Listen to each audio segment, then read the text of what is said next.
Ayan po mga kapitay, sa magandang oras sa lahat at welcome po sa aking channel. Ayan po, hinamon po ngayon ni Attorney Harry Roque po mga kabida. Ito pong si Senador Amy Marcos na iparihap na ang kanyang kapatid, na si Pangulong Ferdinand Bongbong Marcos mga kabida. Alam naman po siguro daw ni Senator Amy kung ano yung pinagagawa daw ng kanyang kapatid mga kabida. Para daw magkaroon po ng isang magandang ligasiya mga kabida.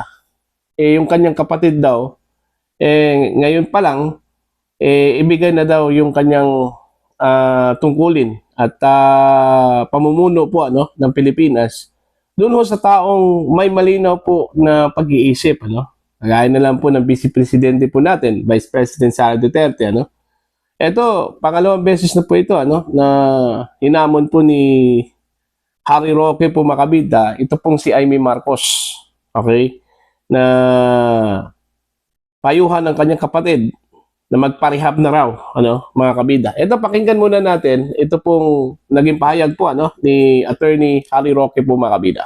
Hindi ako naniniwala na hindi mo alam kung gumagamit ng pinagbabawal na droga yung kapatid. Ang sinabi mo sa akin nung nandito ka sa Hague, kaya hindi mo sinasabi na user ang iyong kapatid dahil hindi mo naman siya nakikita. At sa katunayan, ang sabi mo, madalas mo na siyang makita. Pero alam na alam mo bilang nakakatandang kapatid kung ano ang kasaysayan ng iyong kapatid pagdating sa pinagbabawal na droga. Panahon na para ikaw ay maging tapat sa taong bayan. Mas lalo kang mamahalin ng taong bayan, hindi lang dahil sa investigasyon na ginawa mo, kung sasabihin mo ang katotohanan at ikaw na ang humingi sa iyong kapatid na magpagamot at ibigay na muna ang liderato ng bayan natin sa tao na walang karamdaman, gaya ni VP Sara, na siya namang pinagkakatiwalaan mo. Pag ginawa mo yan, burado lahat ng alinlangan ng DDS sa iyo, Manang Amy. At tatanggapin ka bilang isa sa ating mga bayani ng bayan. Pero kinakailangan na siguro na ikay magsalita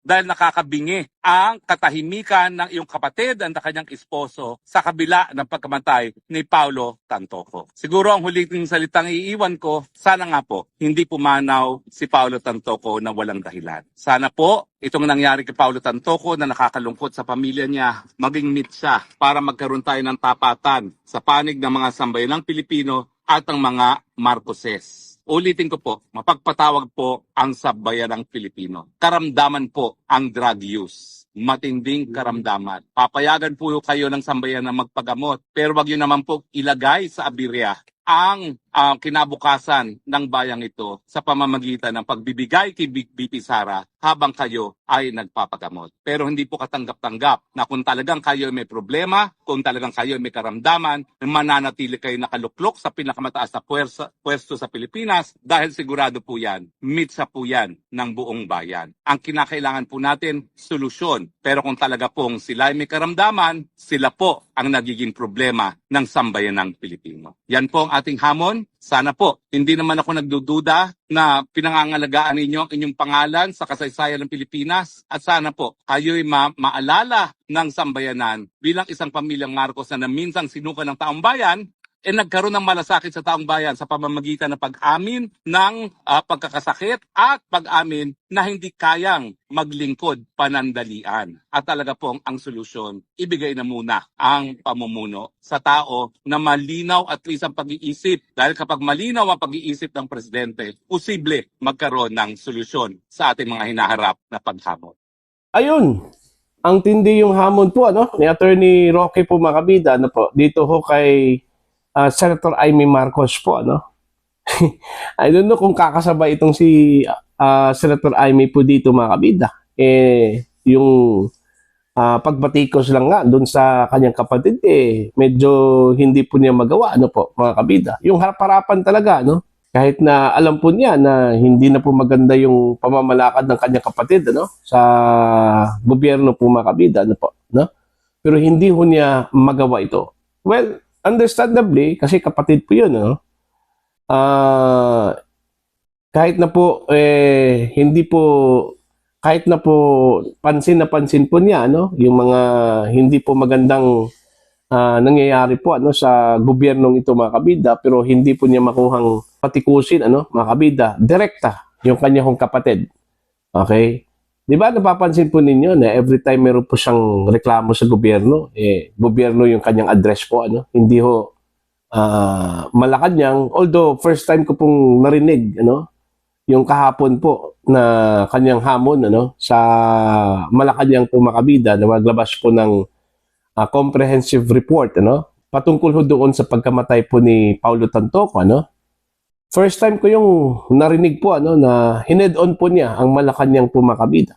Pero usually, ang kanyang pinatutungkulan po makabida pagdating ho sa kanyang observation, ano, sa pamamalakad po ng Marcos administration, yung gobyerno, ano, hindi talaga direkta doon sa Malacanang, mga kabida.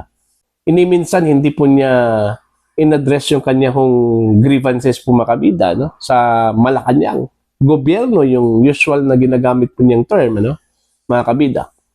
Now, ang tanong po dito kakasakaya ito pong si Senator Amy Marcos. Kayang abisuhan ni Senator Amy Marcos yung kanyang kapatid, ano, na magparehab. Baka sasabihin po ni Senator Amy Marcos, ano ang dahilan para pagsabihan po niya ang kanyang kapatid, ano, na magparehab. Sinabi na nga ni Amy Marcos, mga kabida, na hindi po niya nakita ang kanyang kapatid na gumagamit po ng droga.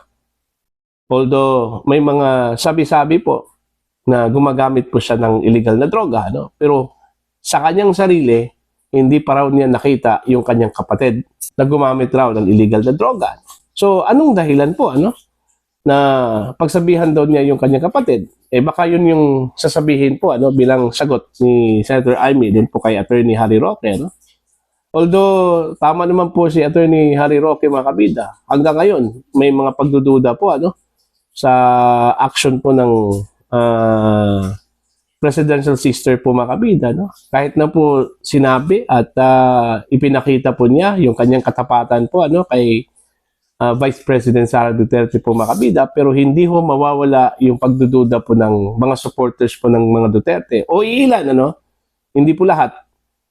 May mga supporters naman, ano, na sumuporta talaga, no, at naniniwala ho kay Senator Amy Marcos. Pero meron pong bahagi po ng mga DDS po, mga kabida, na duda ho dito sa ipinakitang pagsuporta po, ano, ni Senator Amy Marcos kay Vice President Sara Duterte.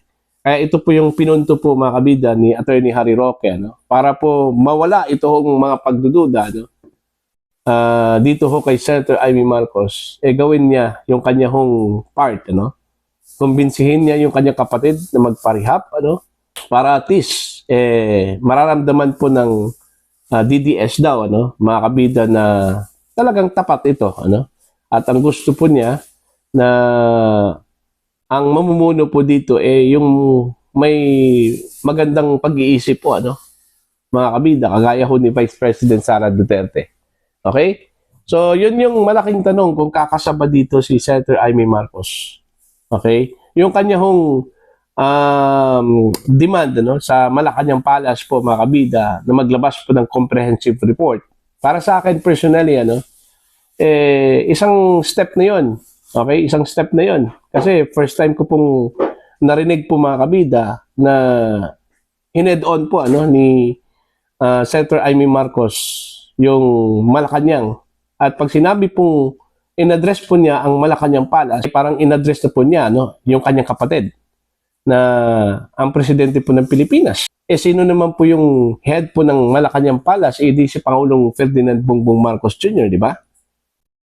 Hindi lang talaga niya mabanggit-banggit yung name, yung pangalan po ng kanyang kapatid, ano? Again, understandably, kasi kapatid po niya yun, ano, mga kabida. Okay? Pero okay na po ako dun sa kanyang ginawa po kahapon, ano, yung hinamon po niya.